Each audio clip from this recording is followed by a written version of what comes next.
যে সুষ্ঠু নিরপেক্ষ নির্বাচন হবে কি না এ বিষয়ে আমাদের মধ্যে একটি সংশয় তৈরি হয়েছে। আমাদের দাবি হচ্ছে, যেহেতু আমরা দীর্ঘদিন ধরে এই ভোটাধিকারের জন্য সারা বাংলাদেশের গণতান্ত্রিকামী মানুষ এই আন্দোলন করেছে তাদের ভোটাধিকার জন্য, আমাদের প্রত্যাশা ছিল এই নির্বাচন কমিশনের কাছে তারা একটি সুষ্ঠু নিরপেক্ষ একটি নির্বাচন অনুষ্ঠিত করবে এবং এদেশের জনগণ তাদেরকে সহযোগিতা করবে। কিন্তু আমাদের সেই প্রত্যাশার প্রতিফলন ঘটে নাই। আমরা দেখতে পাচ্ছি যে নির্বাচন কমিশন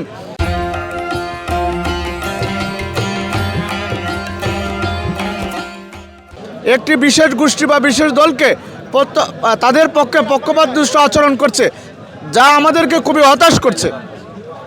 এই জন্য এরই প্রতিবাদে আমরা জাতীয়তাবাদী ছাত্রদল নির্বাচন কমিশনের সামনে অবস্থান নিয়েছি।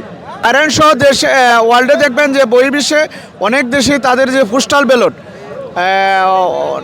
মানে একদম নিয়মতান্ত্রিক বাইরে গিয়ে যে বিতরণ যে বিষয়গুলো, যাদের আবেদনটা আপনি দেখবেন তাদের পোস্টারগুলো সামাজিক যোগাযোগ মাধ্যমে আসছে, তা দেখে আমাদেরকে খুবই হতাশ করেছে। এবং নির্বাচন নিয়ে আমরা খুবই যে সুষ্ঠু নিরপেক্ষ নির্বাচন হবে কি না এ বিষয়ে আমাদের মধ্যে একটি সংশয় তৈরি হয়েছে।